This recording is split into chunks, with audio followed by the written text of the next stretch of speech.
Hello students, so today we're going to read our chapter number 2, The Rat Got Back His Tail.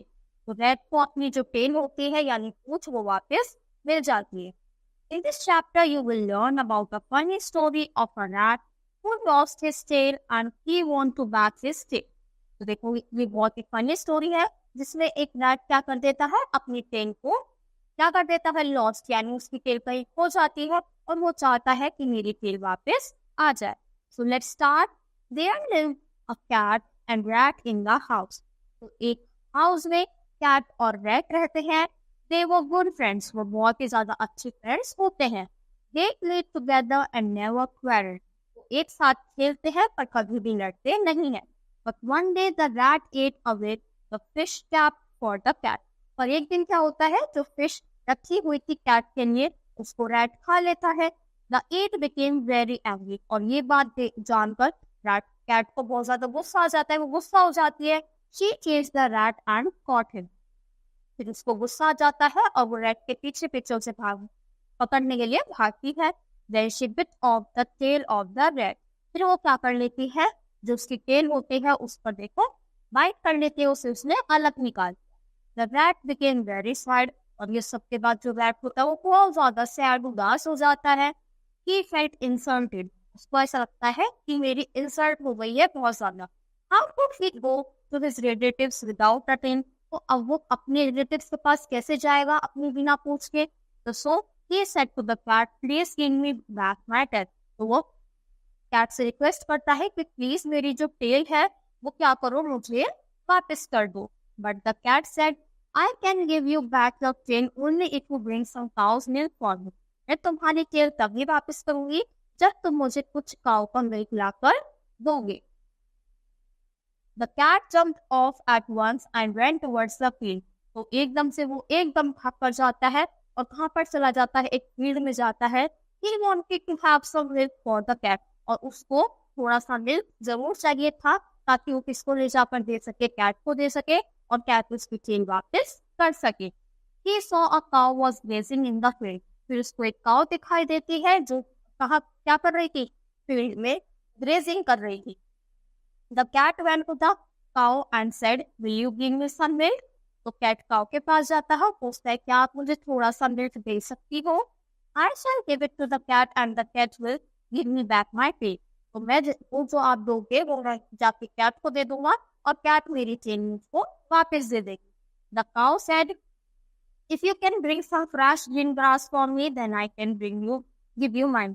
तो काऊ बोलती है कि ठीक है मैं तुम्हें मिल्क दे दूंगी, पर उसके लिए तुम्हें पहले मुझे क्या ला के देना पड़ेगा, ग्रीन ग्रास ला के देना पड़ेगा, फिर तुम को मैं मिल्क दे सकती हूँ.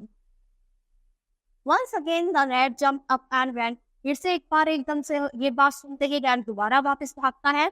He reached another field where a farmer was plugging his field.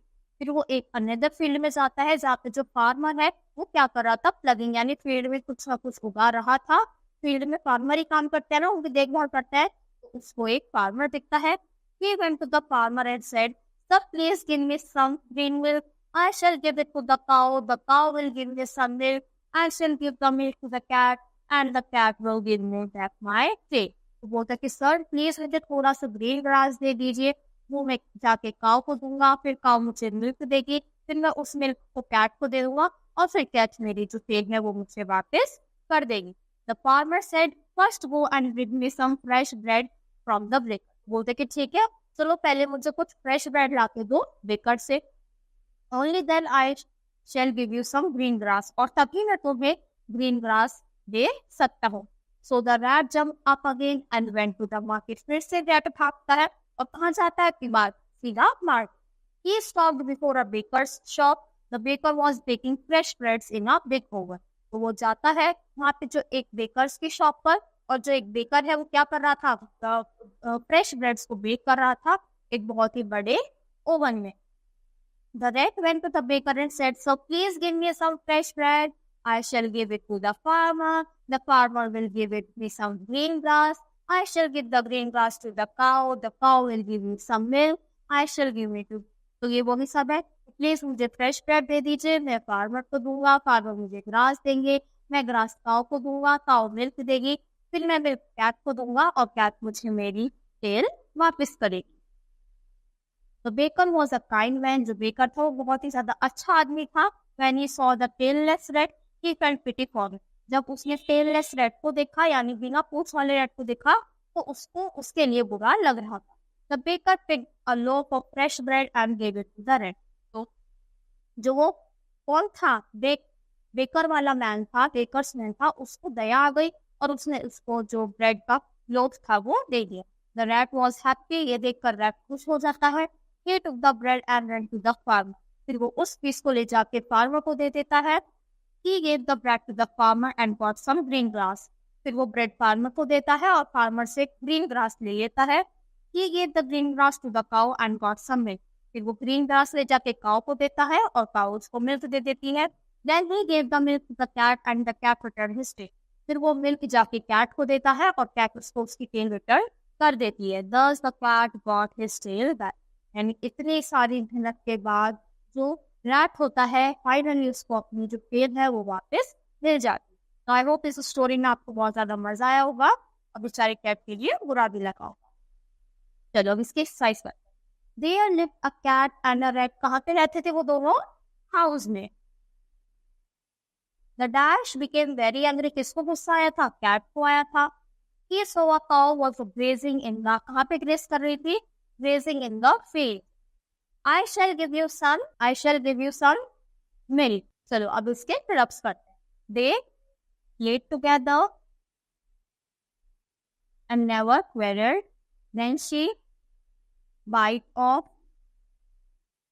BITOFF the tail of the rat.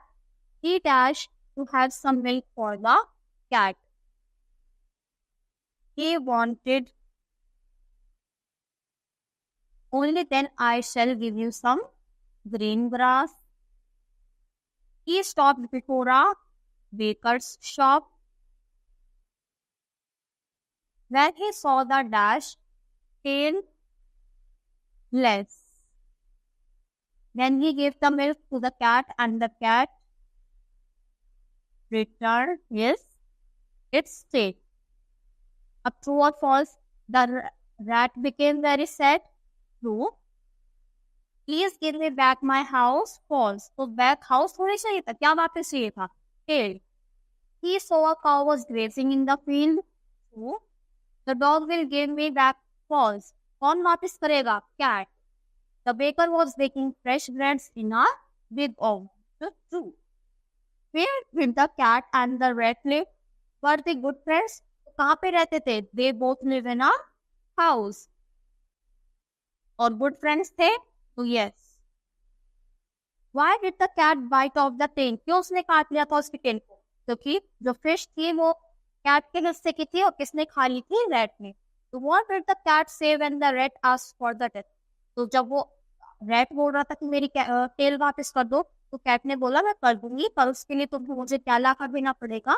Milk. Where did the rat go for milk? और वो मिल्क लेने किसके पास गया था? काऊ के पास। Did the cow give milk to the rat? What did she say?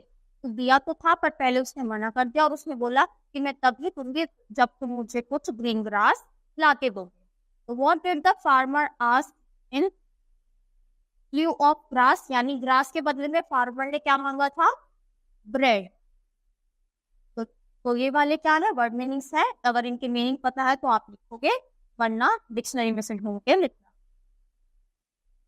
अब हमें question answer करना है। तो why is the rat sad क्यों है? तो because the cat has bite off his tail. तो what is the cow doing? The cow is grazing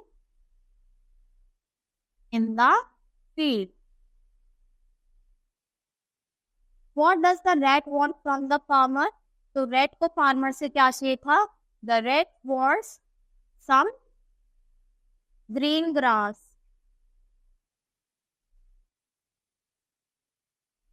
What is the shop called? जो shop है उसको क्या बोलते हैं? This shop called baker's shop. Who will the rat give the bread? तो bread कौन देगा? The bread will be given to red by, किसने दी थी? बेकर्स मैन ने, BAKERSMAN। What has the rat brought for the cat? तो rat क्या लेके आया था उसके लिए? मिल्क। तो he has brought some milk for the cat। Uses of articles। तो अब हम सीखेंगे आर्टिकल्स का यूज। का हमारे कितने आर्टिकल्स होते हैं? की, ए, एन और द। तो look at the following sentences. This is a cat. तो सबसे पहले हमें पता होना चाहिए क्या चीज कहाँ पे यूज होता है। तो देखो हमारे जो ए एन द है वो आर्टिकल्स होते हैं। ए और एन को हम इंडेफिनेट आर्टिकल्स बोलते हैं और द होता है हमारा डेफिनेट आर्टिकल्स। फिर ए का यूज किससे पहले होता है? जहाँ पे भी कॉन्सोनेंट साउंड आएंगे। और वॉवल साउंड कौन सी होती है? ए, ई, आई, ओ, यू, यानी ये वॉवल्स होते हैं। और जहां पर भी इनकी साउंड आएगी उनसे पहले एन का यूज करेंगे, वरना बाकी सबसे पहले ए का। तो we use the before the definite word that is unique in nature, यानी जो कुछ यूनिक होगी या बहुत ज्यादा इंपॉर्टेंट होगी उससे पहले हम डेफिनेट आर्टिकल का यूज करेंगे, यानी द का यूज करेंगे। तो देखो जैसे ये है, तो इट इज एन एप्पल। तो एप्पल से पहले आएगा एन एप्पल, क्योंकि वॉवल वाली साउंड आ रही है। तो ही इज अ सिंगर। तो ऐसे हम क्या करते हैं? चेक करते हैं कहाँ पे ए आता है, कहाँ पे एन और कहाँ पे द। इसी के साथ ये चैप्टर हमारा यहीं पर फिनिश होता है। आई होप आपको अच्छे से समझ आया होगा। तो आज के लिए इतना ही। Thank you.